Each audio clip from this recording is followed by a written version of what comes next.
اس صورتحال نے مجھے کافی مایوس اور نڈھال کر دیا تھا۔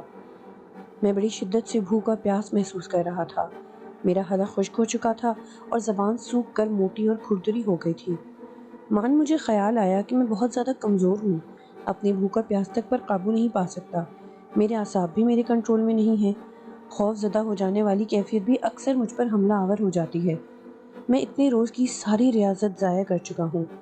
سنہرے بابا نے تو مجھے بھوک اور پیاس پر قابو پانے کے علاوہ اپنے اعصاب کو کنٹرول کرنے کے بھی کئی گر بتائے تھے، مگر میں نے وہ تمام عمل کسی ایسے کند ذہن بچے کی طرح کیے جو اس وقت تک پڑھایا جانے والا سبق یاد رکھتا ہے جب تک کلاس میں موجود ہو۔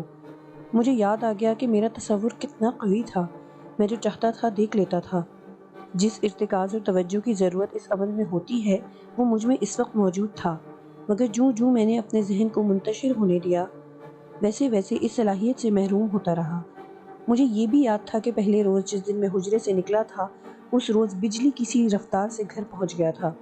صرف میں نے یہ چاہا تھا کہ جلدی گھر پہنچوں اور ویسا ہی ہو گیا تھا، مگر اس کے بعد نہ ہی میں نے کبھی اپنے اندر کی اس قوت کو پرکھنے کی کوشش کی، نہ عمل کرنے کا خیال آیا۔ سنہرے بابا مجھے خود کو محفوظ کرنے کے علاوہ دوسروں کو محدود کرنے کا ہنر بھی سکھا چکے تھے، مگر میں نے اسے اپلائی نہیں کیا تھا۔ خود کو محفوظ کرنے کا عمل بھی ساتھوں کے حربوں سے خوفزدہ ہو کر کیا تھا۔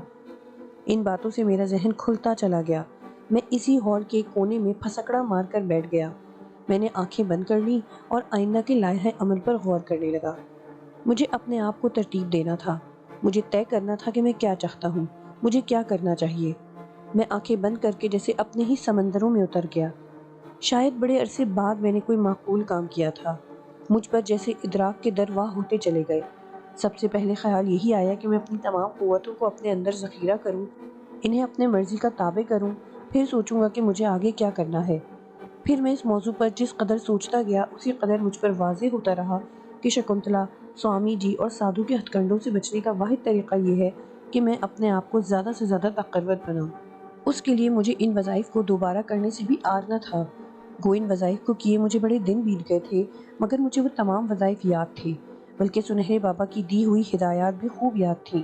مجھے چند چیزوں کی ضرورت تھی جن میں موم بتی، اگربتی، کم از کم کٹورا بھر پانی، خوشبویات اور مزید چند چیزیں، مگر یہاں ان چیزوں کے ملنے کا کوئی آسرا نہ تھا۔ یہاں سے باہر جانے کو میرا دل قبول نہیں کر رہا تھا۔ اپنے مقاصد کے حصول کی جو شدت اس وقت محسوس ہو رہی تھی، میں نہیں جانتا تھا کہ اگلے لمحے حالات کیا رخ اختیار کر جائیں۔ اس لیے بڑے غور و خوض کے بعد میں نے یہی فیصلہ کیا کہ بغیر ان چیزوں کے ہی میں وظائف پڑھ لوں گا۔ اس طرح اور کچھ ہو یا نہ ہو، اپنے اعصاب پر تو پوری طور پر کنٹرول حاصل ہو ہی جائے گا۔ سچی بات تو یہ ہے کہ اسی لمحے وظائف کو شروع کرنے کے لیے اکسانے میں میری بے پناہ بھوک اور شدید پیاس کا زیادہ ہاتھ تھا۔ میں نے اپنے گرد لپٹی چادر سے فرش پر جمی دھول صاف کی۔ اس چادر کو بچھا کر میں نے اپنے سامنے کے رخ پر بیٹھ گیا۔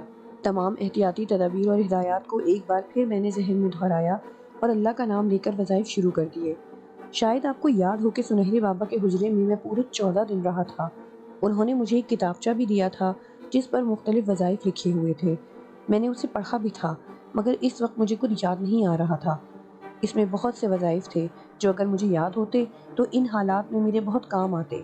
مجھے افسوس ہوا کہ یہاں آتے ہوئے اگر میں وہ کتابچہ بھی ساتھ لے آتا تو اچھا تھا، لیکن بہرحال اس وقت خود کو افسوس میں گزارنے کی بجائے میں نے ذہنی یکسوئی سے وظائف کی طرف توجہ دی۔ بہت ہی کم عرصے میں نے خود کو کھنڈر کی ان دیواروں سے آزاد محسوس کیا۔ بند آنکھوں میں جو منظر تھا اس میں اپنے مقابل نظر آ رہا تھا، یوں جیسے میں نہ ہوں، کوئی اور ہو، جو اپنے سامنے دور تک بچھی ہوئی ریت پر ایک چادر پر بیٹھے وقار الحسن کو دیکھ رہا ہو۔ میرے سامنے جو وقار الحسن تھا اس کا حلیہ بہت دگرگوں تھا۔ چہرے پر ازمہلال، میلے کپڑے، بڑھا ہوا شیو، آنکھوں کے گرد پڑے حلقے گڑھوں کی طرح محسوس ہو رہے تھے۔ میں سردی محسوس کر رہا تھا، مگر وقار الحسن جیسے دنیا جہان سے بیگانہ آنکھیں بند کیے بیٹھا تھا۔ یہ ایک صحرا تھا جہاں دور دور تک نہ کوئی دیوار تھی نہ درخت۔ بیچ صحرا میں اکیلا وقار الحسن بیٹھا تھا اور بس۔ یہ منظر دیکھ لینے کے بعد ہی میں نے خود کو آنکھیں بند کیے وقار الحسن میں ضم ہوتا محسوس کیا، اور یوں لگا جیسے میں کھلے سرد علاقے سے کسی بند کمرے میں داخل ہو گیا ہوں۔ مجھے بڑا اطمینان محسوس ہوا، اپنے ٹھٹرتے ہوئے بدن میں حرارت محسوس ہوئی، مگر میں اس حرارت کو بہت دیر تک برداشت نہیں کر سکا اور تل ملا کر باہر نکل آیا۔ اس وقت میں نے شدت سے محسوس کیا کہ وقار الحسن ایک کے بجائے دو ہو چکے ہیں، ایک میں اور ایک وہ جو آنکھیں بند کیے بیٹھا تھا، جس نے مجھے اپنے اندر داخل ہوتے ہوئے محسوس کیا تھا، نہ باہر نکلتے۔ اس کیفیت کو محسوس کر کے مجھے بہت خوف آیا۔ خیال ہوا کہ شاید کچھ گڑبڑ ہو گئی ہے، مگر جو کچھ ہو چکا تھا اسے درست کرنا میرے بس کی بات نہ تھی۔ میں شدت کی بھوک اور پیاس محسوس کر رہا تھا۔ ہونٹوں پر پپڑیاں تو میرے سامنے بیٹھے وقار الحسن کی بھی جم چکی تھیں، مگر وہ میری طرح مضطرب نہ تھا، وہ تو جیسے پتھر کا ہو چکا تھا۔ یہ ایک پراسرار سی کیفیت تھی، ایک خوف زدہ کر دینے والی حالت، جو مجھے خوف زدہ بھی کر رہی تھی۔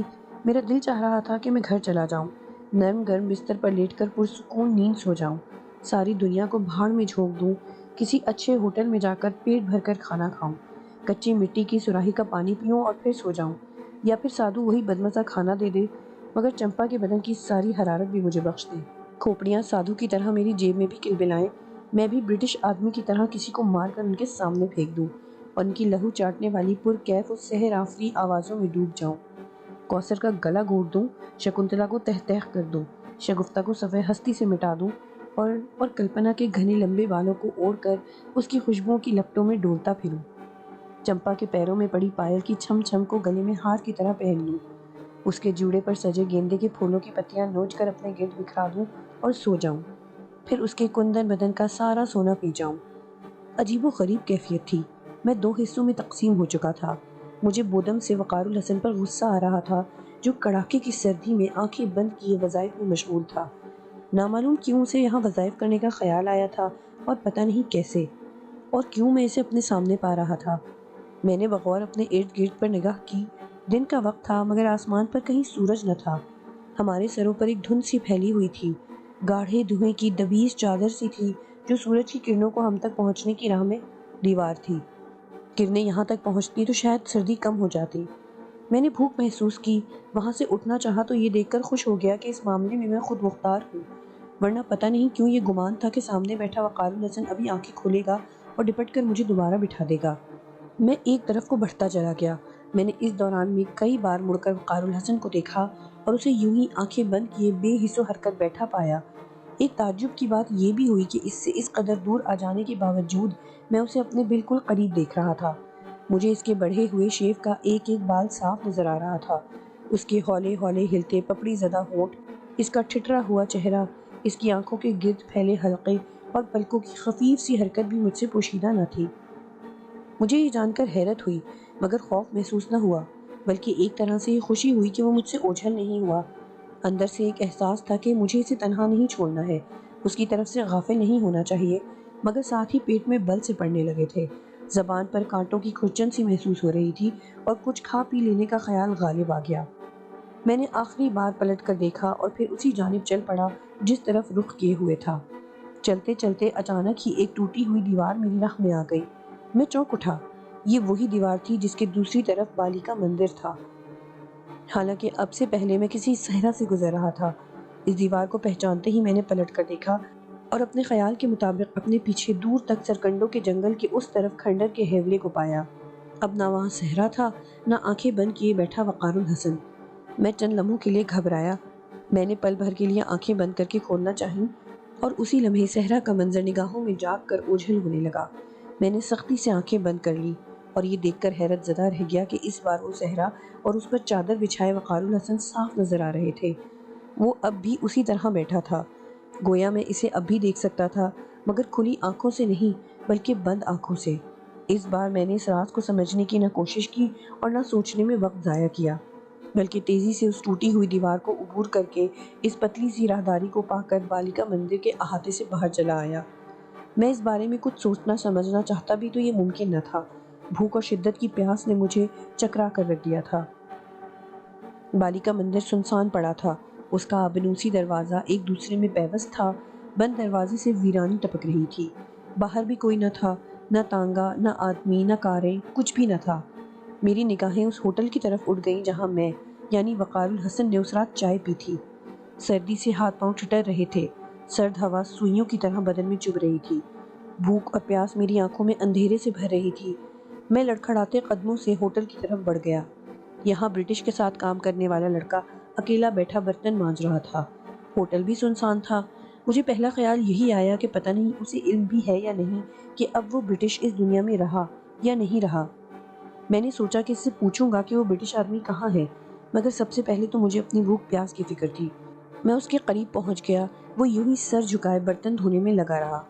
السلام علیکم، میں نے بآواز بلند سلام کیا۔ اس نے میری طرف دیکھا اور نہ ہی سلام کا جواب دیا۔ مجھے بہت غصہ آیا۔ سامنے دھوپ میں ایک بینچ پڑی تھی۔ میں آپ کو شاید بتانا بھول گیا کہ اس صحرا سے نکلتے ہی سورج کی تیز کرنوں نے مجھے خاصی حرارت پہنچائی تھی۔ میں اس بینچ پر بیٹھ گیا۔ اے لڑکے، پانی اور سنو، کھانے کی جو بھی چیز ہوٹل میں موجود ہے لے آؤ۔ میں نے اسے پھر زور سے آواز دی اور یہ دیکھ کر تل ملا کر رہ گیا کہ اس بار بھی اس نے مجھے نہ کوئی جواب دیا اور نہ ہی میری طرف پلٹ کر دیکھا، بلکہ اب وہ ایک یورپی گیت بھی گانے لگا تھا۔ مجھے خیال آیا کہ یہ لڑکا یقیناً بہرا ہے۔ اس روز بھی نہ اس نے برٹش اور وقار الحسن کی باتوں پر دھیان دیا تھا، نہ گفتگو میں کوئی حصہ لیا تھا۔ یقیناً یہ بہرا ہے، میں نے دل ہی دل میں کہا اور اٹھ کر اس کے قریب پہنچ گیا۔ اس کے بالکل سامنے جا کر کھڑا ہوا اور ہاتھ کے اشارے سے اسے اپنی جانب متوجہ کرنا چاہا۔ اس بار بھی اس نے مجھے سر اٹھا کر نہیں دیکھا۔ میرا جی چاہا کہ اس کی گردن مروڑ دوں۔ اب تو میں جان چکا تھا کہ وہ بہرا بالکل نہیں ہے، بلکہ وہ مجھے کچھ اہمیت ہی نہیں دے رہا۔ وہ اندھا نہیں تھا، یہ میں دیکھ رہا تھا۔ میں نے غصے سے اسے دیکھا، چاہتا تھا کہ اس سے جھگڑا کروں، مگر پیاس نے پہلے ہی نڈھال کیا ہوا تھا، اس لیے سب سے پہلے میں نے ادھر ادھر نگاہ دوڑا کر سراہی یا گڑھا ڈھونڈنے کی کوشش کی۔ ایک طرف سائے میں گھڑونچی پر 2 گڑھے رکھے تھے۔ میں اس طرف بڑھ گیا۔ ٹھنڈے پانی کا پہلا گھونٹ تو میرے معدے میں کسی بھالے کی طرح اتر گیا۔ پھر میں نے ایک ہی گھونٹ میں سارا کٹورا خالی کر دیا۔ لمحے بھر کو آنکھوں میں چنگاریاں سی اڑتی محسوس ہوئیں، پیٹ میں بل سے پڑے۔ میں بے اختیار زمین پر بیٹھ گیا، سر بھی بری طرح چکرا گیا تھا۔ کچھ دیر بعد حالت سنبھلی تو میں پھر اس لڑکے کی طرف متوجہ ہوا جو اب بھی اپنی بھونڈی آواز میں وہی یورپی گیت گا رہا تھا۔ مجھے شدید بھوک تھی۔ اس بھوک نے مجھے جھنجھلا کر رکھ دیا۔ میں غصے میں بھرا اس لڑکے کی طرف بڑھا اور میں نے اس کے کندھے کو ہلا کر متوجہ کرنا چاہا۔ یہ دیکھ کر میں سکتے میں رہ گیا کہ میرا ہاتھ اس کے بدن کے آر پار ہو گیا۔ چند لمحوں کے لیے تو میری سمجھ میں کچھ نہ آیا کہ جو کچھ ابھی میں نے دیکھا، وہ محسوس کیا، وہ سچ تھا یا نظر کا احساس یا کوئی دھوکہ تھا۔ لیکن پھر ہاتھ بڑھا کر اسے تھامنا چاہا اور تب مجھ پر انکشاف ہوا کہ وہ دھوکہ نہیں تھا، 100% حقیقت تھی۔ میں اسے چھو نہیں سکا تھا۔ پھر بھی میں نے اپنا چہرہ اس کے چہرے کے قریب لے جا کر اسے زور سے آواز دی، مگر وہ ویسے ہی جھوم جھوم کر گاتا اور برتن دھوتا رہا۔ جو کچھ میں نے محسوس کیا یا جو انکشافات اس وقت مجھ پر ہوا، وہ کسی بہت بڑے سانحے کی طرح مجھے ساکت اور بے حس و حرکت کر گیا۔ میں جانے کتنی دیر وہیں اس کے سامنے زمین پر نڈھال سا بیٹھا رہا۔ مجھے تو یوں لگا جیسے وقار الحسن مر چکا ہے اور یقیناً میں اس کی روح ہوں۔ شاید اس لیے وہ مجھے اپنے مقابل بیٹھا نظر آیا تھا۔ شدید پچھتاوے نے مجھے گم کیا کہ کاش میں اس بے حس و حرکت بیٹھے وقار الحسن کو جا کر دیکھ لیتا، تصدیق ہو جاتی کہ وہ زندہ ہے یا… مجھے ایسی کئی فلمیں یاد آ گئیں جن میں کوئی کردار بیٹھے بیٹھے مر جاتا ہے اور اگر اسے چھوا جائے تو اس کا سر ایک طرف ڈھلک جاتا ہے، گویا اس کی موت کی تصدیق ہو جاتی ہے۔ میں جوں جوں سوچتا رہا، مجھے یقین ہوتا چلا گیا کہ وقار الحسن مر چکا ہے۔ میں صرف اس کی روح ہوں۔ دوسری دنیا کا حال کسے پتا ہے؟ ممکن ہے مرنے کے بعد یہی سب کچھ ہوتا ہو، مرنے والا چیختا چلاتا رہتا ہو اور لوگ اپنی دھن میں مگن رہتے ہوں۔ میں نے اپنے ایک ہاتھ کو دوسرے ہاتھ سے چھوا، اپنے ہاتھ اپنے چہرے پر پھیرا۔ میں موجود تھا، میں خود کو محسوس کر رہا تھا، میرا بدن ویسے ہی ٹھوس تھا۔ پھر میں اسے کیوں دکھائی نہیں دے رہا؟ اس کا بدن مجھے ٹھوس کیوں نہیں لگا؟ یوں جیسے میں نے ہوا کو چھونے کی کوشش کی ہو۔ میرا ذہن الجھ گیا، وہ میری آواز بھی نہیں سن پایا تھا۔ کیوں؟ آخر کیوں؟ میرا دماغ پورے کا پورا سوالیہ نشان بن گیا۔ میں نے اس لڑکے کی طرف دیکھا، وہ برتن ایک چھابے میں رکھ کر چولہے کے پاس رکھی ایک لکڑی کی میز پر رکھایا تھا۔ وہ میرے بالکل سامنے سے گزرا تھا، اس کا رخ میری ہی طرف تھا، مگر اس کے چہرے سے بھی پتہ نہیں چلا کہ وہ کسی کی موجودگی سے واقف ہے۔ بہرحال یہ سوچیں میری بھوک کی شدت کو کم کرنے سے قاصر تھی۔ اب اس لڑکے سے کچھ مانگنے کا کوئی سوال ہی نہ تھا۔ میں چپ چاپ اٹھا۔ لکڑی کی میز کی دوسری طرف 2 دیگچیاں رکھی تھیں، وہ چینی کے مرتبان بھی تھے جن میں کچھ بسکٹ رکھے تھے۔ میں نے ایک دیگچی کا ڈھکن اٹھایا، اس میں کوئی سبزی پکی ہوئی تھی۔ میں خوشی سے نہال ہو گیا۔ وہ بد رنگ سالن بھی بڑا خوش رنگ اور اشتہا انگیز تھا۔ کچھ دیر ڈھونڈنے کے بعد مجھے وہاں روٹی کے چند ٹکڑے بھی مل گئے، سالن بھی تھوڑا ہی سا تھا، غالباً یہ اس لڑکے نے اپنے لیے بنایا تھا۔ میں روٹی اور سالن لے کر وہیں ایک بینچ پر بیٹھ گیا۔ کھانے کے دوران میں نہ تو مجھے کسی بات کا خیال آیا اور نہ ہی میں نے سر اٹھا کر کسی طرف دیکھا۔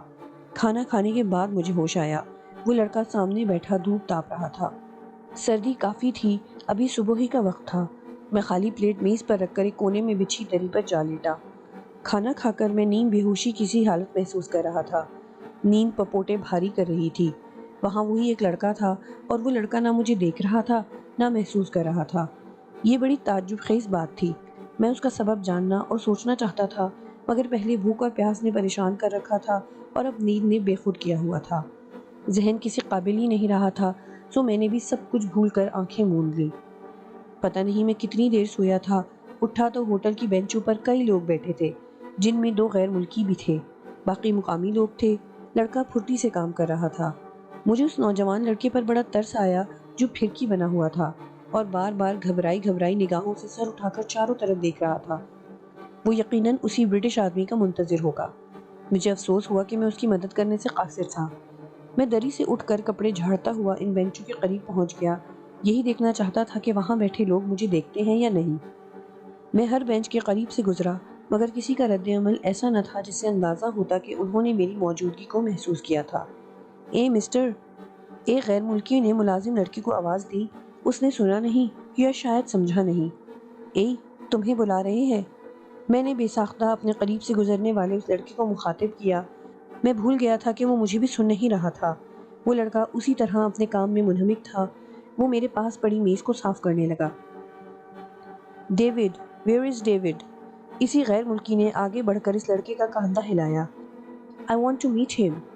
اس لڑکے نے حیران نگاہوں سے اسے دیکھا، مگر وہ شاید ڈیوڈ کے نام سے واقف تھا۔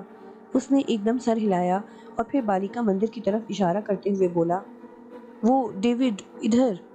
وہ اس غیر ملکی کو سمجھانے کی کوشش کر رہا تھا۔ میں سمجھ گیا کہ ڈیوڈ یقیناً اس برٹش کا نام ہے۔ وہ غالباً اسے یہ بتانے کی کوشش کر رہا تھا کہ ڈیوڈ اس طرف گیا ہے۔ ہی ول کم بیک۔ دوسرے غیر ملکی نے پہلے شخص کے کاندھے پر ہاتھ رکھ کر اسے اپنے پاس بیٹھنے کا اشارہ کیا۔ مجھے دکھ ہوا۔ وہ لوگ اسی برٹش کا انتظار کر رہے تھے جس کی اب تک تو شاید ہڈیاں بھی وہ زندہ کھوپڑیاں چٹ کر چکی ہوں گی۔ میں یہاں زیادہ دیر رکنے کی بجائے پھر بالیکا مندر کی طرف چل پڑا۔ اب یعنی بھوک پیاس ختم ہو جانے اور نیند پوری ہو جانے کے بعد مجھے وقار الحسن کا خیال آ رہا تھا۔ پھر میں اپنی موجودہ کیفیت بلکہ اپنی حقیقت کے بارے میں بھی جاننے کے لیے سخت مضطرب تھا۔ یہاں لوگ تھے، اس میں یکسوئی سے نہ سوچ سکتا تھا اور نہ ہی کوئی فیصلہ کر سکتا تھا۔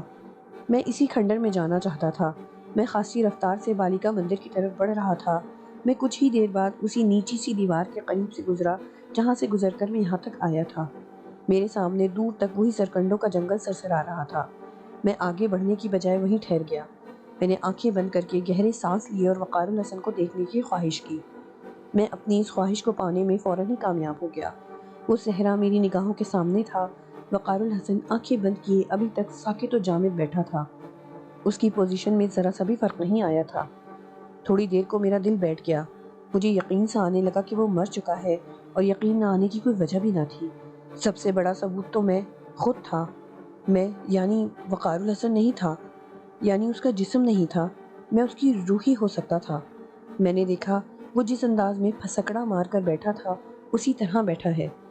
میں نے اس کے چہرے کو بغور دیکھا۔ اس کا چہرہ مجھ سے بہت قریب تھا۔ میں نے اس کے چہرے پر پھیلی ہوئی زردی صاف دیکھ لی تھی۔ اسی وقت مجھے عجیب سی آواز سنائی دی، سرسراہٹ کی آواز، بہت تیز آواز۔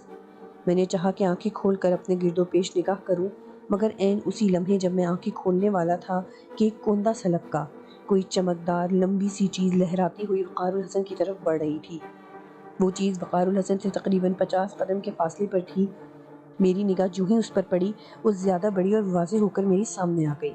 میرے منہ سے بے ساختہ چیخ نکل گئی۔ میں بے اختیار وقار الحسن کو ہوشیار کرنے کے لیے اسے پکار بیٹھا۔ وہ لمبی اور چمکدار چیز ایک چاندی جیسا سانپ تھا، 5 فٹ لمبا، کوندے کی طرح لپکنے والا، جس کے لپکنے سے ایک عجیب سی سیٹی کی سی آواز پیدا ہو رہی تھی۔ وقار الحسن بچو! میں پھر چیخ اٹھا اور اس کی طرف بھاگ پڑا۔ اچانک، بالکل اچانک وہ سانپ میرے چہرے کے قریب سے زن کر کے نکل گیا۔ وہ اڑ رہا تھا یا شاید چھلانگ لگاتا تھا۔ وہ زمین سے اچانک تیر کی طرح آگے بڑھتا تھا اور فضا میں آدھا دائرہ سا بناتے ہوئے پھر زمین پر گر جاتا تھا، بلکہ نہیں، گرتا کہاں تھا، زمین کو چھو کر پھر فضا میں بلند ہو جاتا تھا۔ میں نے گھبرا کر آنکھیں کھول دیں اور چیخ چیخ کر سامنے بیٹھے وقار الحسن کو آواز ہی دے رہا تھا تبھی اچانک مجھے احساس ہوا کہ میں وقار الحسن کے بالکل سامنے موجود ہوں، وہیں جہاں میں نے خود کو وقار الحسن کے جسم سے نکل کر باہر آتے ہوئے محسوس کیا تھا، جبکہ کچھ ہی دیر پہلے میں بالیکا مندر کی دیوار کے پاس کھڑا تھا۔ میں تو آگے بڑھنا چاہتا تھا، مگر پھر میں نے سوچا تھا کہ وقار الحسن کے بارے میں جان سکوں۔ پتہ نہیں میں وہاں سے لمحے بھر میں یہاں کیسے پہنچ گیا۔ وہ چمکدار سانپ اب وقار الحسن کے بالکل قریب پہنچنے والا تھا۔ میں برداشت نہ کر سکا اور میں نے آگے بڑھ کر وقار الحسن کو جھنجھوڑ دیا۔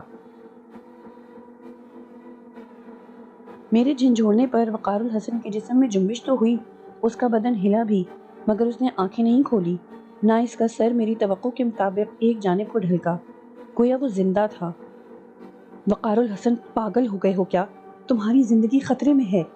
میں نے اسے پھر چھونا چاہا، مگر جو ہی میری انگلیاں اس کے جسم سے مس ہوئیں، جھلس کر رہ گئیں۔ میں نے بلبلا کر اپنا ہاتھ کھینچ لیا۔ بھاڑ میں جاؤ تم! میں حلق کے بل دہاڑا، مگر اسی لمحے میں نے جو منظر دیکھا وہ مجھ سے میری جھلسی ہوئی انگلیوں کی تکلیف کا احساس تک چھین گیا۔ سانپ اس چھلانگ میں وقار الحسن کے جسم سے ٹکرایا اور پھر میں نے فضا میں شولوں کو ایک لکیر کی صورت میں لپکتے دیکھا۔ وہ سانپ تھا۔ وقار الحسن کے جسم سے ٹکراتے ہی اس کا جسم شولوں میں تبدیل ہو گیا تھا۔ اس نے پھر فضا میں چھلانگ لگائی تھی۔ اس بار وہ جس جگہ زمین پر گرا دوبارہ نہیں اٹھا اور شولوں نے اس بل کھاتے جسم کو اپنی لپیٹ میں لے لیا۔ میں نے آنکھیں پھاڑ کر وقار الحسن کو دیکھا۔ وہ اب بھی پہلے کی طرح بیٹھا تھا، اسے کوئی گزت نہیں پہنچی تھی۔ اب دھوپ نرم ہو گئی تھی، سورج غالباً مغرب کی جانب جھک گیا تھا۔ غالباً میں نے اس لیے کہا ہے کہ گاڑھے دھوئیں جیسی چادر اب بھی ہمارے سروں پر تنی ہوئی تھی۔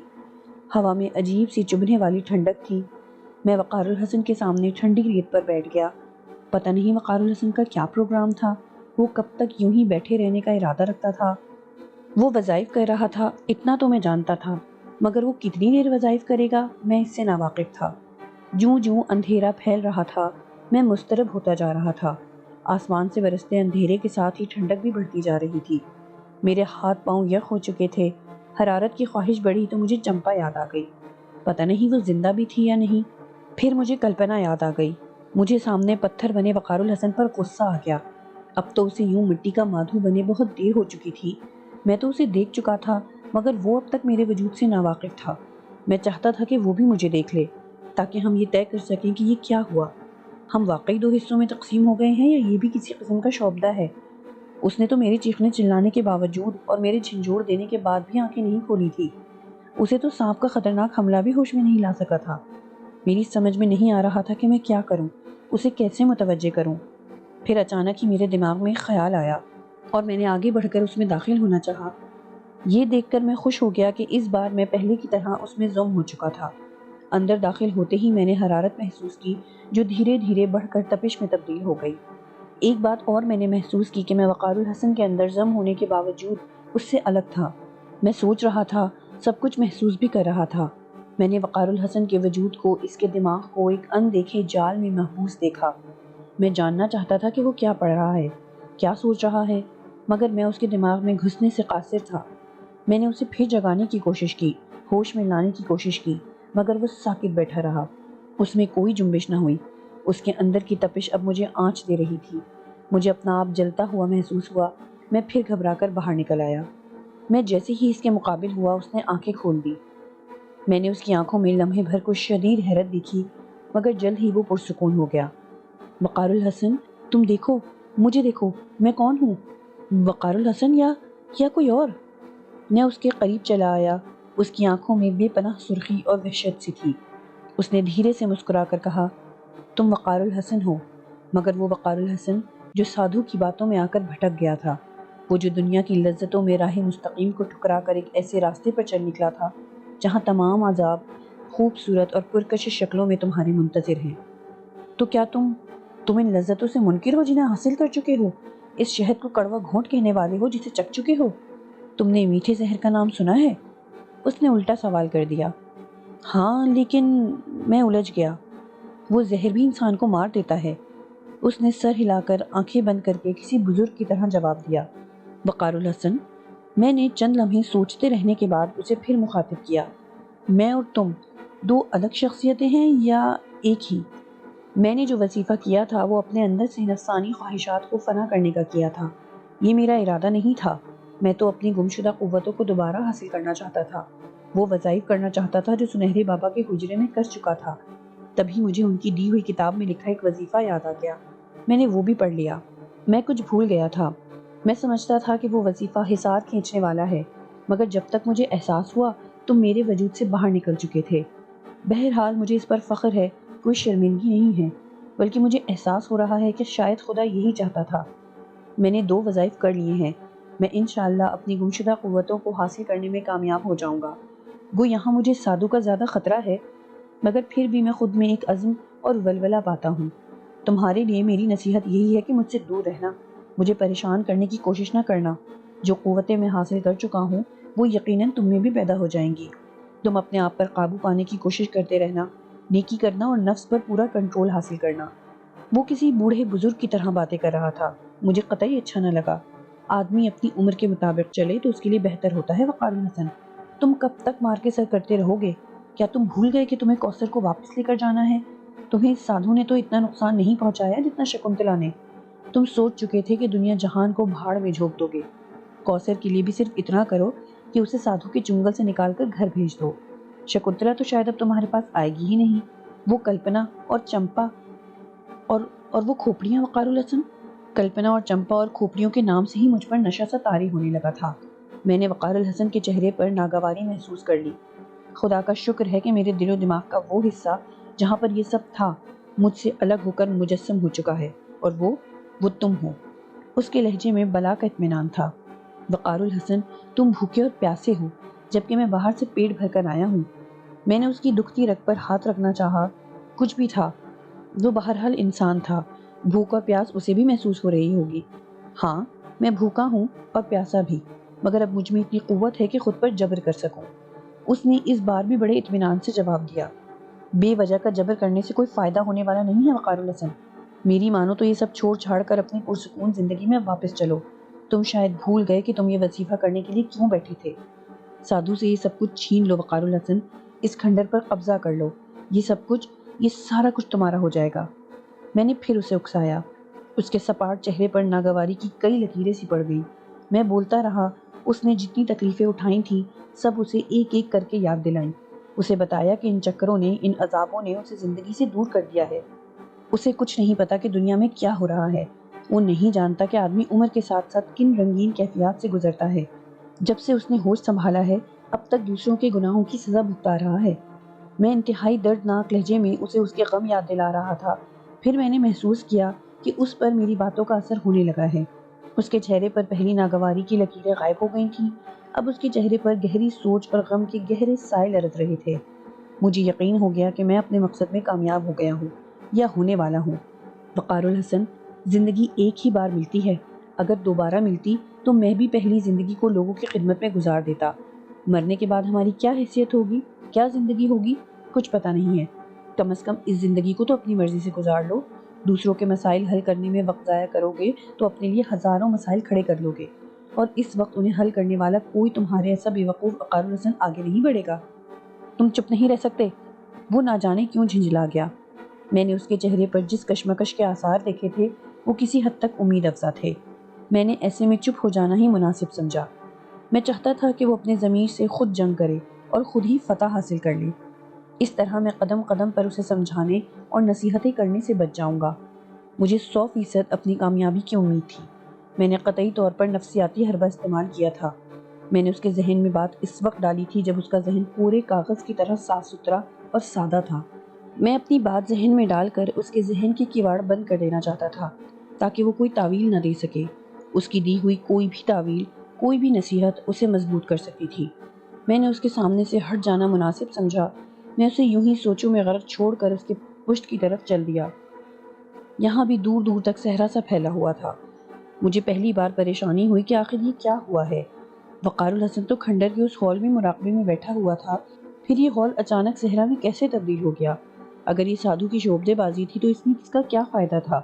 اور اگر یہ ان وظائف کا کمال تھا تو بھلا کیوں تھا، اور اس کا مقصد کیا تھا؟ پھر مجھے وہ چمکدار سانپ یاد آ گیا جس نے وقار الحسن پر حملہ کرنے کی کوشش کی تھی۔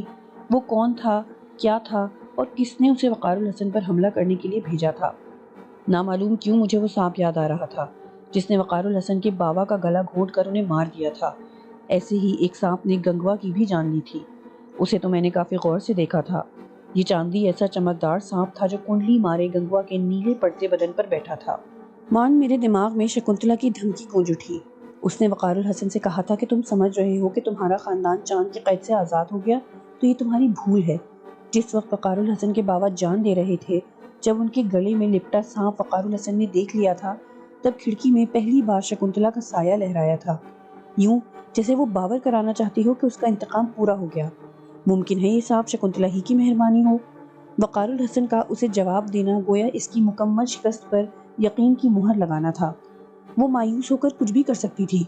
اگر وہ کسی قابل نہ ہوئی تو پرکاش کو بھی تو وقار الحسن آزاد کر چکا تھا۔ یہ تو انہوں نے وہی کام کیا تھا کہ آ بیل مجھے مار۔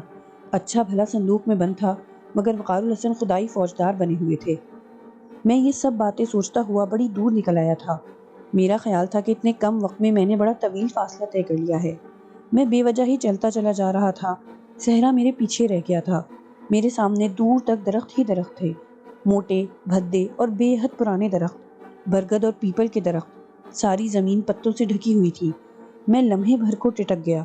میں نے پلٹ کر دیکھا تو حیرت سے اچھل پڑا۔ میرے سامنے وہی کھنڈر تھا، وہی کھنڈر جہاں کے ایک ہال نما کمرے میں وقار الحسن وظائف کرنے بیٹھا تھا۔ میں البتہ اس کھنڈر کو عبور کر آیا تھا۔ یہ جنگل یقیناً کھنڈر کے پیچھے تھا۔ میں نہیں جانتا تھا کہ میں کون سی دیوار عبور کر کے یہاں پہنچا تھا۔ میں نے آنکھیں بند کر کے وقار الحسن کے بارے میں اطمینان کرنا چاہا۔ وقار الحسن اس بار مجھے اسی ہال کے کونے میں بیٹھا دکھائی دیا۔ اس کے عین سامنے سادھو، کلپنا اور ایک اور لڑکی کو اپنے پہلو میں لیے بیٹھا تھا۔ اس کے خبیث چہرے پر بلا کا سکون تھا، سرور تھا، چھوٹی چھوٹی آنکھوں میں کیف بھرا تھا۔ وہ بدصورت اور بدہیئت بوڑھا ان دونوں حسیناؤں کے درمیان میں راجہ اندر کی طرح بیٹھا تھا، اور ان دونوں کو پا لینے کی فتح کے احساس نے اس کے مکروہ چہرے پر بھی خوبصورتی بکھیر دی تھی۔ میں نے سر گھما کر وقار الحسن کا چہرہ دیکھا۔ کتنا کرخت، کتنا پتھریلا اور کتنا بے رونق چہرہ تھا۔ وہ نوجوان ہونے کے باوجود بوڑھا لگ رہا تھا۔ نہ اس کے چہرے پر چمک تھی، نہ جاذبیت، اور نہ ہی کسی قسم کی کشش۔ وہ سپاٹ چہرہ لیے خالی آنکھوں کو چہرے پر ٹکائے سادھو کو یوں دیکھ رہا تھا جسے خلاؤں میں تک رہا ہو۔ میں پلٹ گیا۔ میں شاید اس کی یہ بدصورتی برداشت نہیں کر پایا تھا۔ صرف ایک ہی قدم اٹھایا تھا کہ میں نے اسے اپنے مقابل پایا۔ مجھے اس بات کا ڈر نہ ہوا کہ سادھو مجھے دیکھ لے گا، مگر یوں لگا جیسے وہ میرے وجود سے ناواقف ہو۔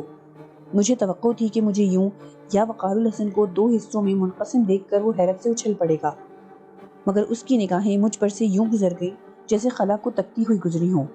البتہ وقار الحسن کی آنکھوں میں چونک اٹھنے کی سی بالکل خفیف کیفیت پیدا ہوئی، اور پھر وہ سنبھل کر بیٹھ گیا۔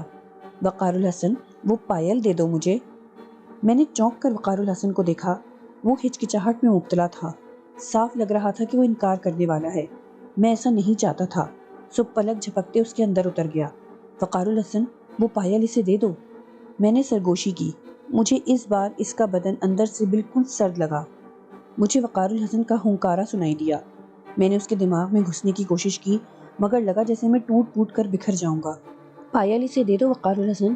دیکھو تو، کلپنا کی آنکھوں میں دیکھو، جیسے گرم ریت کے ذرے تپ رہے ہیں۔ اس معصوم کو بچا لو وقار الحسن۔ بڈھے کی استخوانی انگلیاں اس کی کمر میں پیوست ہو رہی ہیں۔ بڈھے کے منہ سے بدبو آ رہی ہوگی۔ اسے دیکھو تو، وہ کیسی ملتجی نگاہوں سے دیکھ رہی ہے۔ میں بے چینی سے بولتا چلا گیا، تم چپ ہو جاؤ۔ وقار الحسن نے ہونٹ ہلائے بغیر مجھے ڈانٹ پلائی۔ اسے پائل دے دینے کا مطلب جانتے ہو تم؟ وہ ان دونوں کے معصوم جسموں سے کسی جونک کی طرح چمٹ کر ان کا سارا لہو نچوڑ لے گا۔ وہ لہو نہیں پی سکے گا وقار الحسن۔ ہاں، ان میں جلتے چراغوں کی لو ضرور بڑھ جائے گی، اور پھر ان چراغوں کی لو تمہارے اندر بلا کی روشنی بھر دے گی۔ دے دو، پائل دے دو۔ شکنتلا تمہیں دھمکی دے چکی ہے، وہ پائل لے کر بھی تمہاری جان نہیں چھوڑے گی۔ پرکاش اسے پھر باندھ لے گا وقار الحسن۔ یہ مت بھولو کہ اس کا جسم اب بھی تمہاری حویلی میں دفن ہے۔ میں نے محسوس کیا کہ وقار الحسن کا اکڑا ہوا بدن ڈھیلا پڑ گیا ہے۔ اس کے چہرے پر ناچتی کشمکش کی پرچھائیاں دھیمی پڑ گئیں۔ اس کی آنکھوں کی پتلیاں کلپنا کے چکنے اور معصوم چہرے پر جم کر رہ گئیں۔ دیکھو وقار الحسن، اس کے شہد بھرے ہونٹوں کو دیکھو، خوف سے خشک ہوتے جا رہے ہیں۔ تم چاہو تو پائل دے کر اسے اس خبیث سے چھین سکتے ہو۔ تم جو طاقت حاصل کر چکے ہو، وہ جو طاقتیں مزید حاصل کرو گے، وہ تمہیں اس بوڑھے سے زیادہ اہم بنا دیں گی۔ میں نے لوہا گرم دیکھ کر اس کے کانوں میں سرگوشی کی۔ اچانک اس کا یخ بدن دھیرے دھیرے گرم ہونے لگا۔ ایک آرام دہ حرارت نے مجھے بھی کافی تقویت پہنچائی۔ اس کی آنکھوں کی پتلیاں سکڑنے لگیں۔ سادھو اسے غور سے دیکھ رہا تھا۔ وقار الحسن، اچانک مجھے شکنتلا کی سرگوشی سنائی دی۔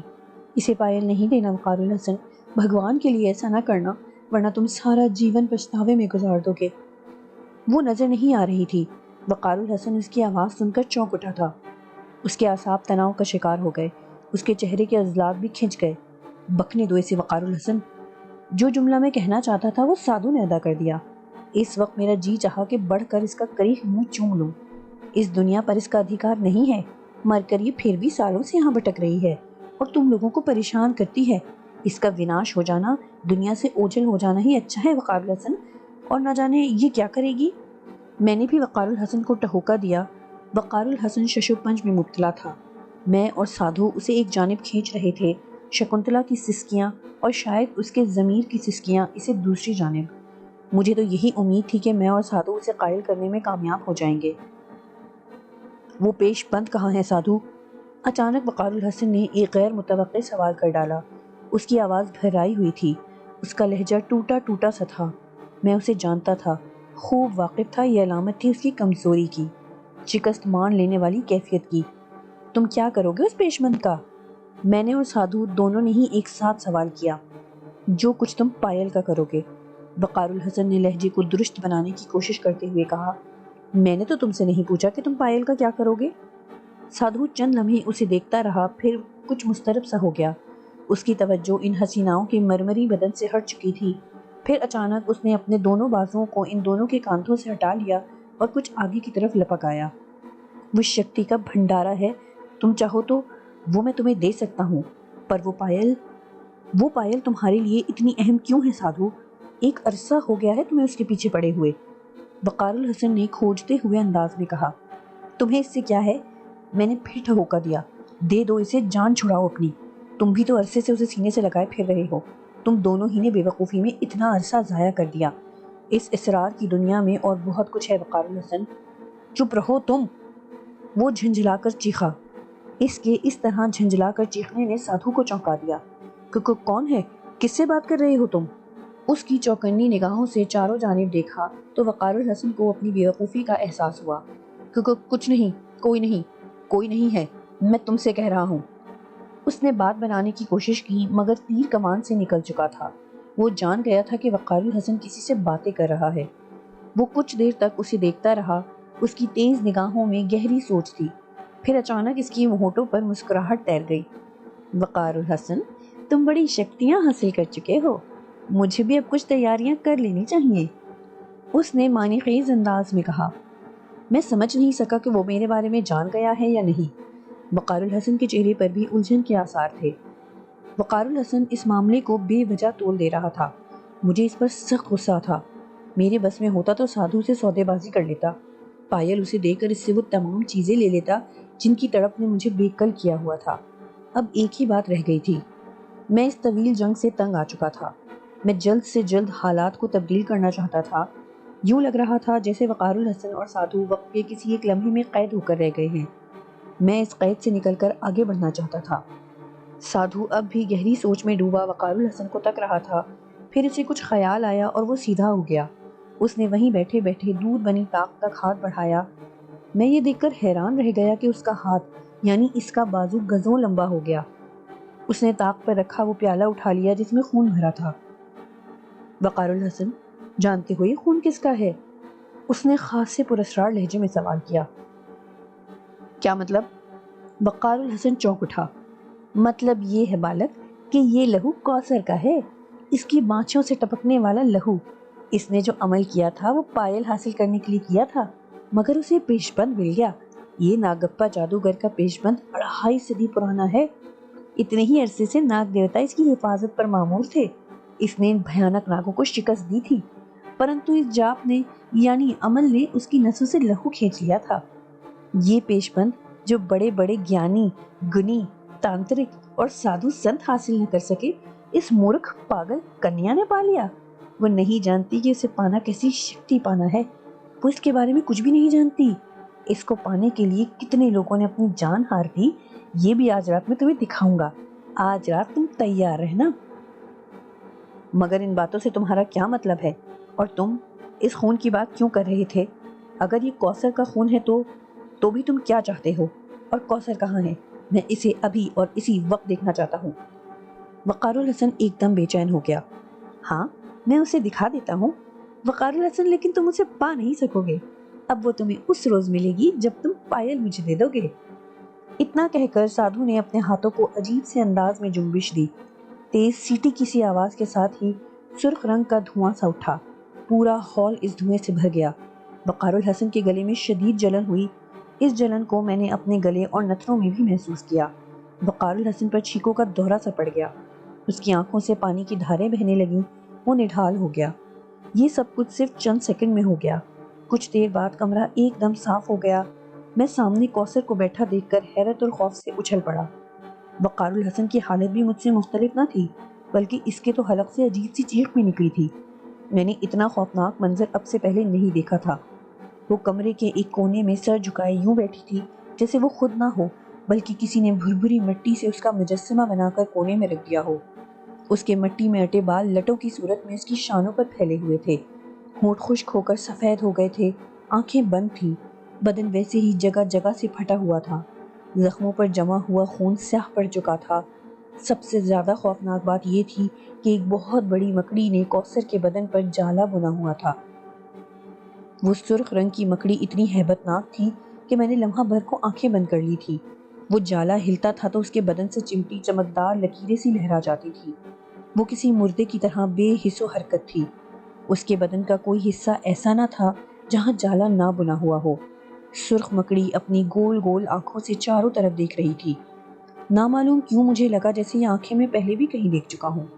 یہی، بالکل یہی چمکدار آنکھیں، وہ مجھے بہت قریب محسوس ہو رہی تھیں۔ اس کے منہ سے نکلنے والا چمکدار تار صاف ہوا میں لہراتا نظر آ رہا تھا۔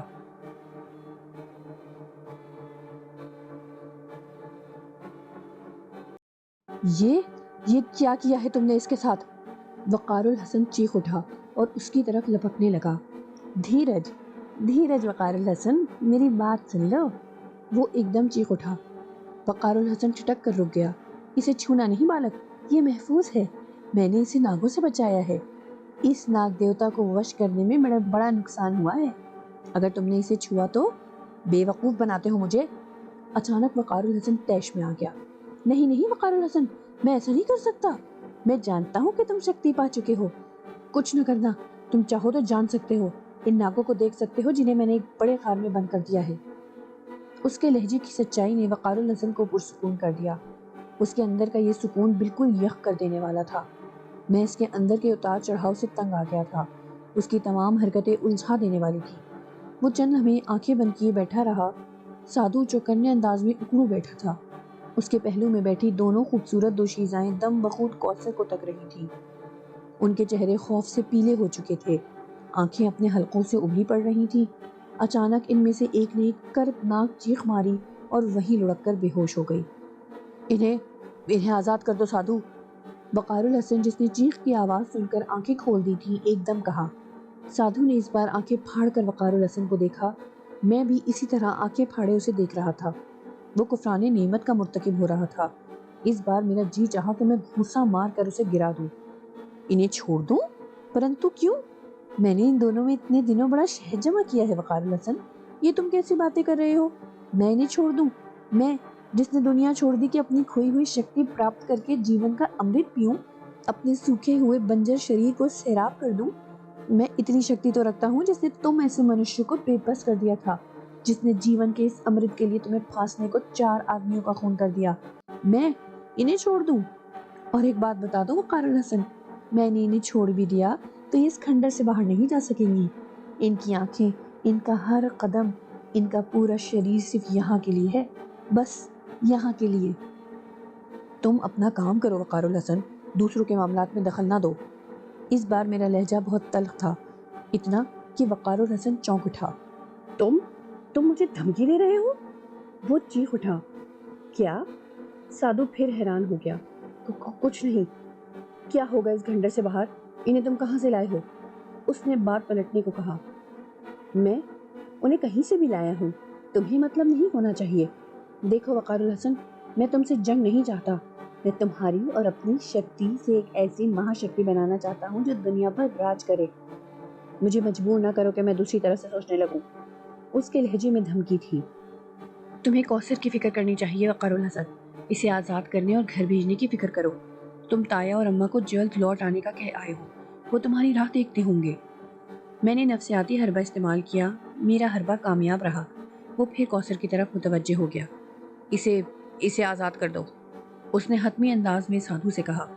اسے آزاد کرنا صرف اسی وقت ممکن ہے جب تم پائل دینے کا وچن دو۔ پائل تمہارے پاس ہے اور پیشبند کوثر کے پاس۔ اس نے مجھے نہیں بتایا تھا کہ وہ کہاں ہے۔ اس نے کچھ چیزیں تمہارے لیے رکھی ہیں، وہ تمہیں وش میں کرنا چاہتی ہے۔ تم چاہو تو میں اسے ابھی آزاد کر سکتا ہوں، مگر وہی شرط ہے کہ تم کسی بھی طرح اس سے یہ چیزیں لے کر مجھے دے دو گے۔ ٹھیک ہے وقار الحسن، ہاں کر دو، وعدہ کر لو وہ چیزیں تمہارے کسی کام کی نہیں ہیں۔ تمہیں یہاں جنگلوں میں زندگی نہیں گزارنا ہے، تمہیں کوثر کو لے کر چلے جانا ہے۔ شگفتہ بھی تمہاری منتظر ہے۔ میں نے جلدی سے کہا، ٹھیک ہے۔ وہ بولا تو میری جان میں جان آئی، تم اسے اسی وقت آزاد کر دو۔ وہ پائل؟ اس نے ندیدے پن سے پوچھا۔ میرے پاس ہے، اس کے ہوش میں آتے ہی میں تمہیں دے دوں گا، اور پیش بند تو ظاہر ہے اس وقت ملے گا جب وہ میرے حوالے کرے گی۔ ٹھیک ہے، پرنتو تم میرے ساتھ چلاکی نہیں کرنا وقار الحسن، میری کھوپڑی الٹ جائے گی۔ اور ہاں، ایک کام تمہیں اور کرنا ہوگا۔ تم کوثر کو گھر لے جانا چاہتے ہو نا؟ پرنتو تم کماری کو یہاں لائے بنا اسے نہیں لے جا سکتے۔ کماری بالیکا مندر کی داسی ہے۔ مگر میں اسے کیوں لاؤں گا؟ اور پھر میں تو اسے جانتا ہی نہیں، وہ میرے ساتھ کہیں بھی کیوں جائے گی؟ اپائے میں بتاؤں گا وقار الحسن، اس کا یہاں آنا انیوارج ہے۔ یہ مکڑی، اس نے اس سرخ مکڑی کی طرف اشارہ کیا جو اب کوثر کی پیشانی پر بیٹھی تھی اور اسی طرف دیکھتے ہوئے محسوس ہو رہی تھی۔ اسے دیکھ رہے ہو تم؟ یہ لہو پیتی ہے۔ اس نے ڈرامائی انداز میں اپنا جملہ مکمل کیا۔ ماس کھاتی ہے۔ یہ سن کر وقار الحسن ہی نہیں، میں بھی بے چین ہو گیا۔ کیا مطلب ہے؟ یہ کوثر کو نہیں، یہ مہینے میں ایک بار لہو پیتی ہے، اماوس کی پہلی رات کو۔ میں نے جلدی حساب لگایا، خود وقار الحسن بھی یہی حساب لگا رہا تھا۔ اماوس کی راتیں شروع ہونے میں بس چند ہی دن رہتے تھے۔ سادھو، تم جو کچھ کر رہے ہو، جو کچھ کرنے کا ارادہ رکھتے ہو، وہ تمہیں بہت نقصان پہنچائے گا۔ وقار الحسن غصے میں بل کھا رہا تھا۔ تم تو میری کمزوری سے فائدہ اٹھانا چاہتے ہو، لیکن یاد رکھو سادھو کہ میرا بچھایا ہوا جال تمہارے لیے موت کا پھندا ثابت ہوگا۔ موت؟ اس نے ایک خوفناک قہقہہ لگایا۔ موت میرا کچھ بھی نہیں بگاڑ سکتی بالک۔ موت کے بعد تو میں بہت سے ایسے کام بھی کر سکتا ہوں جو آج میرے لیے مشکل ہیں۔ آج میں اس شریر کی وجہ سے بہت سے کام کرنے میں کٹھنائی محسوس کرتا ہوں، لیکن موت کے بعد تو پھر تم مر کیوں نہیں جاتے؟ وقار الحسن نے جل کر جواب دیا۔ ہاں، مرنے کے بعد کی شکتیاں پانے کے لیے یہ بھی ضروری ہے کہ میں آتما ہتیا نہ کروں، بلکہ میں مارا جاؤں، اپنی سانسیں پوری کروں، اور یہ سانسیں میں امرت میں گھلے جیون میں پوری کرنا چاہتا ہوں، ورنہ وہ تمام کام جو مجھے کرنے چاہیے وہ تو میں بعد میں بھی کر سکتا ہوں۔ پتہ نہیں وہ کیسی باتیں کر رہا تھا، وہ کیا کرنا چاہتا تھا، میری تو کچھ سمجھ میں نہیں آ رہا تھا۔ میں تو بس اتنا ہی جان پایا تھا کہ وہ زندگی کو انجوائے کرنا چاہتا ہے، اور اس کی یہی بات مجھے پسند بھی آئی تھی۔ اس سے زیادہ جاننے کی مجھے خواہش بھی نہ تھی۔ پتہ نہیں یہ بات وقار الحسن کیوں نہیں سمجھ پا رہا تھا۔ تم فوراً کوثر کو رہا کر دو، وہ پائل میں تمہیں دینے کو تیار ہوں۔ وقار الحسن کا جملہ سن کر مجھے بے پایا خوشی ہوئی تھی۔ شاباش وقار الحسن، یہ فیصلہ وقت کا بہترین فیصلہ ہے۔ کوثر کو جلد از جلد رہا کرو، امروہہ بھیج دو۔ میں نے خوشی سے لبریز آواز میں کہا۔ سادھو کی آنکھوں میں بھی چمک پیدا ہو گئی تھی۔ مگر میں کسی کماری کو نہیں لاؤں گا، یہ کام تم خود کرو، وقار الحسن نے کہا۔ ارے، چمپا کو تو میں بھول ہی گیا، وہ تو ویسے بھی ہوش میں نہیں ہے، اور پھر میں جھوٹے برتن کا پانی نہیں پیتا۔ سادھو نے معنی خیز انداز میں مسکراتے ہوئے کہا، لاؤ، پائل دے دو۔ پتہ نہیں چمپا کا ذکر اس نے کیوں کیا تھا، اس کا کیا مقصد تھا، مگر میں اس وقت کسی بھی فضول بحث یا سوچ میں گرفتار نہیں ہونا چاہتا تھا۔ کسی طرح ذہن کو جھٹک کر اس طرف متوجہ ہو گیا۔ میری آنکھیں وقار الحسن پر گڑی تھیں۔ اس نے دھیرے دھیرے ہاتھ بڑھایا اور جیب سے پائل نکال کر سادھو کی طرف بڑھا دی۔ اس کے چہرے پر افسردگی تھی، آنکھوں میں بے چینی اور ویرانی سی تھی۔ مجھے اس پر ذرا بھی رحم نہیں آیا۔ میں تو بس چاہتا تھا کہ وقار الحسن ان چکروں سے نکل جائے۔ معاملے کو بے وجہ طوالت دینے سے سب کچھ الجھ گیا تھا۔ جس وقت پائل سادھو کے بدصورت ہاتھ میں گئی، اس کے گھنگرو جھنجھنا اٹھے۔ اور پورا کمرہ سسکیوں سے گونج اٹھا، ساتھ ہی تیز ہواؤں کے جھکڑ سے چلنے لگے، دھول اڑنے لگی، یوں لگا جیسے آندھی آ گئی ہو۔ اس آندھی میں نے پرکاش کو لرزتے دیکھا۔ اس کا ہیبلا اس قدر ہیبت ناک لگ رہا تھا کہ میں پوری جان سے لرز گیا۔ اس کا جلا ہوا جسم، ادھڑے ہوئے بدن پر جگہ جگہ سے چھانکتی چربی، یہ سب بڑا ہیبت ناک تھا۔ میں نے اس کے چہرے پر بلا غیظ و غضب دیکھا۔ اس کی آنکھیں سرخ ہو رہی تھیں، اس کے چہرے پر کرب تھا، مگر سسکیاں اس کی نہیں تھیں، سسکیاں شکنتلا کی تھیں۔ وہ بلک بلک کر رو رہی تھی، اس کے بین کرنے کی آواز سماعت کو زخمی کر رہی تھی۔ وقار الحسن نے دونوں کانوں پر ہاتھ رکھ لیے، اس کے چہرے سے وحشت ٹپکنے لگی تھی۔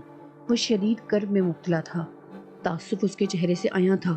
سادھو وہ پائل غائب کر چکا تھا اور دونوں ہاتھوں کو فضا میں پھیلائے ہوئے زور زور سے کچھ پڑھ رہا تھا۔ تیز ہوا، شکنتلا کی سسکیاں، سادھو کے ہونٹوں سے نکلنے والے عجیب سے بے معنی الفاظ شور برپا کر رہے تھے۔ یوں لگ رہا تھا جیسے طوفان بڑھتا جا رہا ہو۔ جیسے جیسے سسکیاں تیز ہوتی جا رہی تھیں، ویسے ویسے سادھو کی آواز بھی تیز ہوتی جا رہی تھی۔ یہ آواز اتنی ہی ناگوار تھی، ایسی ہولناک کہ سادھو کے برابر بیٹھی دوسری لڑکی جو کانوں پر ہاتھ رکھے ہوئے تھی، بغیر آواز نکالے ایک جانب لڑک گئی۔ اس کے دائیں بائیں دونوں خوبصورت لڑکیاں بے ہوش پڑی تھیں۔ وقار الحسن ادھموا ہو گیا تھا، وہ بھی کانوں پر ہاتھ رکھے دوہرا ہو چکا تھا۔ میں بری طرح گھبرا چکا تھا۔ مجھے کچھ اور تو نہ سوجھا، میں نے وقار الحسن کا بدن چھوڑ دیا۔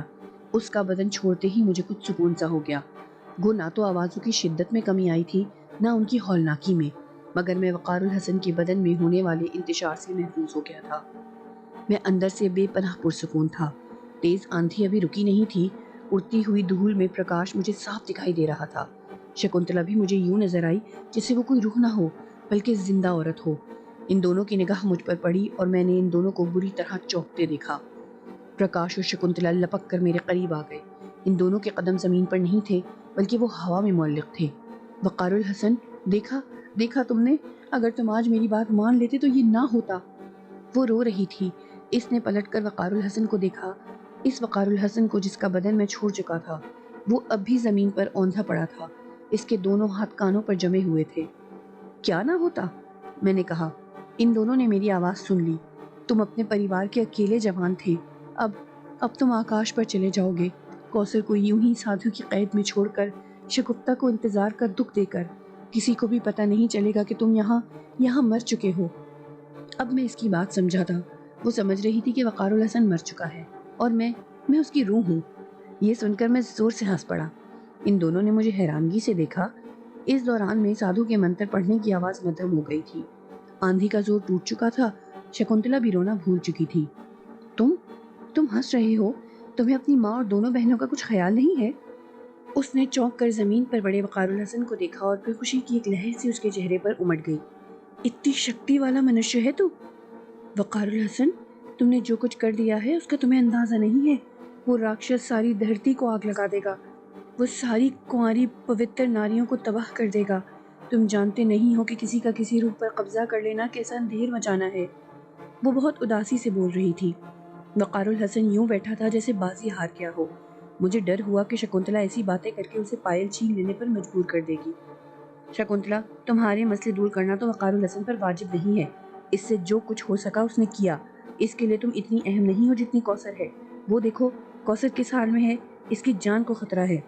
نہیں، وقار الحسن کے لیے اسے ویداؤں سے نکالنا بڑی بات نہیں ہے، پرنتو اب پتہ نہیں کیا ہونے والا ہے۔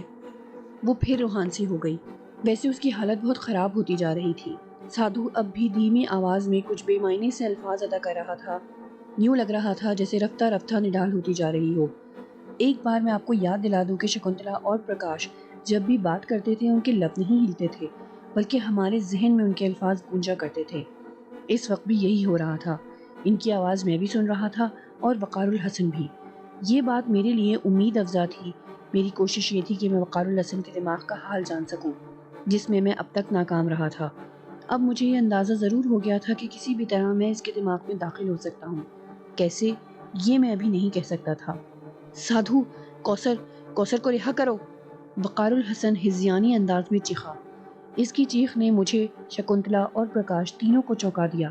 میں نے کوثر کی جانب دیکھا، وہ دھیرے دھیرے دھوئیں میں تبدیل ہو رہی تھی۔ اس کے نقوش مٹے مٹے سے لگنے لگے تھے۔ اس کا نچلا دھڑ دھوئیں میں تبدیل ہو چکا تھا وقار الحسن کے ساتھ ہی میں بھی کوثر کی طرف لپکا۔ اس کے ساتھ ہی ہم نے دل خراش چیخیں سنی۔ اچانک ہال میں شعلے بڑک اٹھے تھے۔ شکنتلا اور پرکاش ان شعلوں کی زد میں تھے۔ بے پناہ شور نے پھر تھوڑی دیر پہلے والے طوفان کی شکل اختیار کر لی تھی۔ سادھو پوری قوت سے حلق پھاڑ کر کوئی منتر پڑھ رہا تھا۔ میں اور وقار الحسن ان شعلوں سے محفوظ تھے، مگر ہماری حالت دگرگوں تھی۔ ایک طرف شکنتلا، پرکاش جل رہے تھے اور دوسری طرف کوثر دھوئیں میں تبدیل ہو رہی تھی۔ ان دونوں کی کربناک چیخیں، سادھو کی آواز اور جانے کیسا شور تھا جو حواس معطل کیے دے رہا تھا۔ پھر اچانک جس تیزی سے یہ شور شروع ہوا تھا ویسے ہی اچانک تھم گیا۔ ایک خوفناک سناٹا تھا، ایک کربناک خاموشی۔ میں نے اور وقار الحسن نے لمحہ بھر پہلے ہی آنکھیں بند کی تھی کہ اس سناٹے نے ہمیں ہلا دیا اور ہم نے پٹ سے آنکھیں کھول دی۔ ہمارے گرد بے پناہ اندھیرا تھا، یوں جیسے ہم کسی گہرے کنویں میں کھڑے ہوں۔ مجھے تو جلد ہی اندھیرے میں ہلکا ہلکا نظر آنے لگا تھا، مگر وقار الحسن دونوں ہاتھوں کو پھیلائے اندھوں کی طرح چکرا رہا تھا۔ کہاں ہو تم؟ کہاں ہو؟ وہ شاید مجھے پکار رہا تھا۔ اس سے پہلے کہ میں اسے کوئی جواب دیتا، ایک نسوانی سرگوشی گونج اٹھی، میں یہاں ہوں۔ وہ آواز کسی بم کی طرح ہماری سماعتوں پر پڑی اور میں پلک جھپکتے ہی وقار الحسن کے اندر داخل ہو گیا۔ وہ آواز کوثر کی تھی۔ وقار الحسن کے بدن میں اترتے ہی میں جیسے اندھا ہو گیا۔ تبھی میں جان گیا کہ وقار الحسن ہاتھ پھیلائے اندھوں کی طرح کیوں چکرا رہا تھا۔ کوثر، کوثر! وقار الحسن کے لبوں سے جیسے سسکاری نکلی۔ وقار الحسن! وہ یوں بولی جیسے کسی نے اس کا گلا گھونٹ رکھا ہو، مجھے بچاؤ! شاید وہ کسی اذیت میں مبتلا تھی۔ میں نے اس کی آواز میں ایسا کرب محسوس کیا جو آدمی کے رونگٹے کھڑے کر دیتا تھا۔ اندھیرا ختم نہیں ہوا تھا، وہ نظر نہیں آ رہی تھی۔ میں وقار الحسن کے اندر کے اندھیرے سے الجھ کر دوبارہ باہر آ گیا۔ باہر نکلتے ہی میں نے اسے دیکھ لیا۔ وہ ہم سے کچھ فاصلے پر اوندھی پڑی تھی۔ اس کے بدن پر کچھ تھا جو ہل رہا تھا، یا ایسا لگ رہا تھا جیسے وہ پانی کے اندر ساکت پڑی ہو، اوپر لہریں بہہ رہی ہوں۔ پتہ نہیں کیا تھا کہ میں آگے بڑھنے کی ہمت نہیں کر سکا۔ اسی لمحے میں نے وقار الحسن کو آیت الکرسی پڑھتے سنا۔ وہ سحر انگیز آواز میں آیت پڑھ رہا تھا اور اس کی آواز کے ساتھ ساتھ اندھیرا فضاؤں میں گھلتا جا رہا تھا۔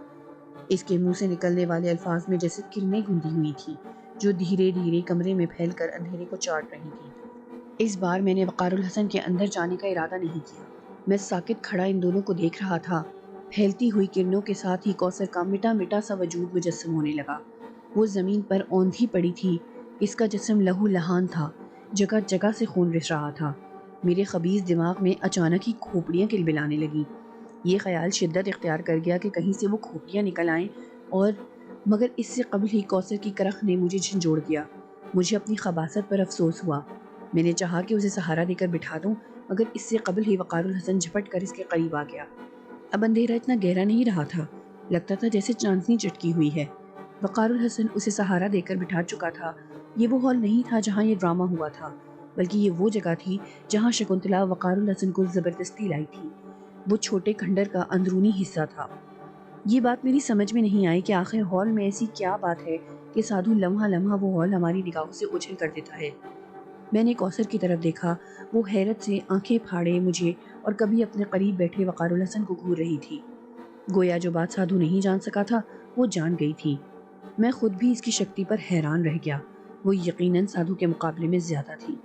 تو تم نے اتنی قوت، اتنی شکتی پالی وقار الحسن، اور مجھے یوں چھوڑ دیا؟ وہ وقار الحسن سے شکایتی انداز میں بولی۔ یہ قوت میری کسی کوشش کا نتیجہ نہیں ہے کوثر، یہ ایک اتفاقی حادثہ ہے۔ چھوڑو اسے، یہ بتاؤ کہ تمہارا دماغ درست ہوا ہے یا نہیں؟ وقار الحسن نے منہ بنا کر جواب دیا۔ اوہ، یہ حادثہ میرے لیے کتنا خوش آئند ہے وقار، تم سوچ بھی نہیں سکتے۔ یہ بتاؤ کہ یہ مجسم ہے یا… وہ وقار الحسن کے سوال کو نظر انداز کر کے بولی۔ مجھے دیکھتے ہی ایک حیرت انگیز تبدیلی اس میں آئی تھی جس نے اسے قدرے چاقو چوبند کر دیا تھا۔ وہ اپنے زخمی وجود کی تکلیف تک بھول بیٹھی تھی۔ ایک اضطراری سی کیفیت تھی جو اسے اپنی گرفت میں لے چکی تھی۔ وقار الحسن، اب تمہارا حصول آسان ہو گیا ہے۔ اب تم میرے ہو، میرے۔ اسے شگفتہ کے حوالے کر دو، اس نے بھرائی ہوئی، لرزتی ہوئی اور انتہائی جذباتی آواز میں کہا۔ سرور اس کی آنکھوں سے ٹپک رہا تھا۔ اس کی بات سن کر وقار الحسن ہی نہیں، خود میں بھی غصے میں آ گیا۔ اب تمہاری اماں کو کوئی شکایت نہیں ہوگی، وہ جہاں چاہیں گی اپنے بیٹے کا بیاہ رچا دیں گی۔ وہ ہمارے احساسات سے بے خبر اپنی باتیں کر رہی تھی۔ تم ہوش میں تو ہو؟ وقار الحسن دہاڑا۔ وہ واقعی ہوش میں آ گئی۔ کیا کیا کہنا چاہتے ہو؟ اتنا کچھ سہ کر بھی تمہارا دماغ درست نہیں ہوا؟ تم جانتی ہو کہ تائی پاگل ہو چکی ہیں تمہارے غم میں۔ تایا عمر کے پل گن گن کر گزار رہے ہیں۔ ان سے نہ تمہاری جدائی برداشت ہوتی ہے اور نہ تائی کی حالت ان سے دیکھی جاتی ہے۔ تم انہیں کس جرم کی سزا دے آئی ہو کوثر؟ میرا مشورہ یہ ہے کہ تم ان چکروں کو چھوڑ کر سیدھی گھر کی طرف چلو۔ ہاں، میں گھر جاؤں گی، گھر جانے سے کب انکار کر رہی ہوں، مگر جو کشٹ میں اٹھا چکی ہوں ان کا صلہ ملنے کے بعد میرا جی چاہا کہ اس چمرخ سی لڑکی کا منہ نوچ لوں۔ آج وہ مجھے بدصورت اور خبیث نظر آ رہی تھی۔ میری نگاہ میں چمپا، کلپنا اور اس تیسری لڑکی کا گداز سراپا گھوم گیا۔ کہاں وہ بادلوں ایسی ریشمی لڑکیاں اور کہاں یہ کرخت بدن والی مکروہ صورت کوثر۔ ہوں، کوثر، تم پر اپنے ماں باپ کے بارے میں سن کر کچھ اثر نہیں ہوا؟ تم اتنی خود غرض اور بے حس ہو؟ تم میری محبت کو حاصل کرنے کی بجائے مجھ پر قبضہ کرنا چاہتی ہو، مجھے قید کر لینے کے لیے ایسے اونچے ہتھ کنڈے استعمال کر رہی ہو۔ تمہیں شرم آنی چاہیے۔ تم اگر میری تایا ذات نہ ہوتی، مجھے تایا اور تائی کا احساس نہ ہوتا، تو میں تمہاری خاطر اپنی زندگی کبھی عذابوں میں نہ ڈالتا۔ بہرحال تمہاری اطلاع کے لیے عرض ہے کہ یہ مجسم نہیں ہے، اس کا ٹھوس وجود نہیں ہے۔ یہ تو شکنتلا کے علاوہ نظر بھی صرف تمہیں آیا ہے، شاید اس لیے کہ تم کچھ طاقتیں حاصل کر چکی ہو۔ دوسری اہم بات یہ ہے کہ محبت چھینی نہیں جاتی، پیدا کی جاتی ہے۔ اس وقت میں اس بحث میں نہیں پڑنا چاہتا۔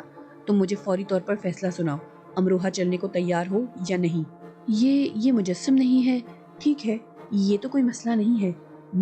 میں جانتی ہوں کہ اسے کیسے مجسم کیا جا سکتا ہے۔ چند جاپ کرنا پڑیں گے، کچھ کشٹ اٹھانا پڑے گا۔ خواب کی تعبیر پانے کے لیے میں نے اتنا کچھ کھو دیا، اتنے عذاب سہ لیے، ایسی بدنامی مول لے لی تو پھر یہ تھوڑا سا کشٹ اور سہی۔ وہ خلاؤں میں تک رہی تھی۔ یوں لگتا تھا کہ وہ وقار الحسن کو حاصل کرنے کے علاوہ کچھ اور سوچ ہی نہیں سکتی۔ اس نے باقی کسی بات پر دھیان نہیں دیا اور نہ ہی دینا چاہتی تھی۔ اس کا مقصد وقار الحسن کو حاصل کرنا تھا اور بس۔ اس کی سوچ ایک ہی دائرے میں چکرا رہی تھی۔ میرا جی چاہا کہ اب تو واقعی باہر جاؤں، سادھو کی منت کر کے چند کھوپڑیاں لے آؤں اور چپکے سے اس کے بدن پر چھوڑ دوں۔ چند ہی لمحوں میں وہ بھی برٹش کی طرح لاش میں تبدیل ہو جائے اور میں کلپنا کے بدن میں تیرتے بادلوں کو ڈولنے لگوں۔ مگر وقار الحسن میرا دفاع کر رہا تھا، اس لیے میں اس کی طرف متوجہ ہو گیا۔ تم ہوش میں نہیں ہو کوثر، وقار الحسن نے انتہائی تلخ لہجے میں کہا۔ میں ہوش میں ہوں، بالکل ہوش میں ہوں وقار الحسن۔ تم سوچو، اتنی بڑی شکتی پانے کے بعد بھی تم بدھوؤں کی طرح زندگی گزار رہے ہو۔ اسے مجسم کر کے تم بہت سے معاملات سے بیک وقت نمٹ سکتے ہو۔ تم گھر میں بھی موجود ہوگے اور شگفتہ کے پاس بھی، شہر میں بھی معاملات نمٹا رہے ہوگے اور جنگلوں میں بھی۔ تم گھر پر ہوگے اور یہ جنگل میں سوامی جی کو ڈھونڈ رہا ہوگا، سادھو سے مقابلہ کر رہا ہوگا، اور تم اور میں۔ وہ مدہوش ہو چکی تھی، بول رہی تھی۔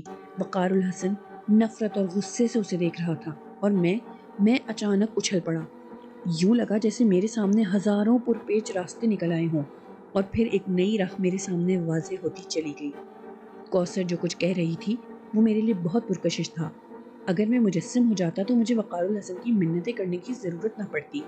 اس وقت میں اپنی کسی بھی خواہش کی تکمیل کے لیے وقار الحسن کا مرہون منت تھا، مگر ایک وجود حاصل کر لینے کے بعد، ایک جسم پا لینے کے بعد کسی کا بھی حصول میرے لیے ناممکن نہ رہتا۔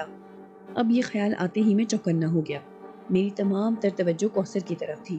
اب وہ مجھے اتنی بدصورت اور خبیث نہیں لگ رہی تھی جتنی تھوڑی دیر پہلے محسوس ہوئی تھی۔ وہ کہہ رہی تھی، وقار الحسن، تمہیں اندازہ ہے کہ تم کتنی بڑی طاقت حاصل کر چکے ہو؟ اب تم بادشاہوں کی طرح راج کر سکتے ہو اور یہ تمہارا بے دام غلام بن کر رہ سکتا ہے۔ تمہارا کام صرف حکم دینا ہوگا۔ تمہیں ہر وہ چیز بیٹھے بٹھائے حاصل کر سکتے ہو جس کے لیے عذاب بھگتنا پڑتے ہیں، اور یہ کام میں کروں گی۔ میں تمہیں اور اسے اتنا مضبوط کر دوں گی کہ تم ہی نہیں، بڑے بڑے عامل اور جوگی بھی تصور نہیں کر سکتے۔ غلام بے دام بن جانے والی بات نے تو مجھے بھنا کر رکھ دیا۔ یہ خوف بھی دل میں جاگزیں ہو گیا، ایسا نہ ہو کہ جو کچھ میں سمجھ رہا ہوں اس کا الٹ ہو جائے۔ میں واقعی وقار الحسن کے جنبش ابرو کا محتاج ہو جاؤں، کوئی ایسا کھلونا بن جاؤں جس سے وقار الحسن صرف اپنی مرضی سے کھیل سکے، ورنہ میں کسی کونے خدرے میں پڑا سڑتا رہوں۔ میں یہ سب سوچ رہا تھا اور وقار الحسن کوثر سے الجھا ہوا تھا۔ وہ کہہ رہا تھا، مجھے تمہاری کسی مدد کی ضرورت نہیں ہے، مجھے بادشاہوں کی طرح رہنے کی کوئی خواہش نہیں ہے، میں سیدھی سادی زندگی گزارنا چاہتا ہوں کوثر۔ تمہاری وجہ سے سارا خاندان بدنامی کا بوجھ اٹھائے نڈھال ہے۔ کیا تمہیں اپنے بوڑھے ماں باپ سے کوئی غرض نہیں؟ وہ محبت بھی نہیں جو اولاد کو اپنے ماں باپ سے ہوتی ہے۔ ہم سے تایا کی حالت نہیں دیکھی جاتی، تائی الگ بے حال ہیں۔ تمہاری وجہ سے جہانی آپا اور شنو آپا سر اٹھا کر خاندان میں آ جا نہیں سکتی، اور تم۔ سب ٹھیک ہو جائے گا وقار الحسن، بس تم ہاں کر دو۔ اس نے جذباتی ہو کر وقار الحسن کا ہاتھ تھام لیا۔ شدید حیرت کی بات یہ تھی کہ اس کا پورا بدن زخموں سے چور تھا۔ اسے نہ ناگپا جادوگر کے پیش بند کا خیال تھا، نہ ان ناگ دیوتاؤں کے عتاب کا جن کی دسترس سے بقول سادھو کے اس نے کوثر کو چھڑایا تھا، نہ فیروزے کی انگوٹھی کا دھیان تھا، نہ سادھو کا۔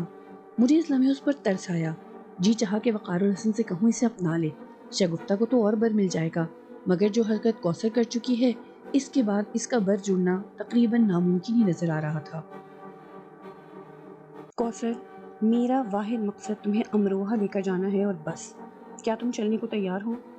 وقار الحسن نے فیصلہ کن انداز میں پوچھا۔ وقار الحسن اس کی کوئی بات سننے کو تیار نہ تھا۔ میں پلک جھپکتے میں اس کے اندر داخل ہو گیا۔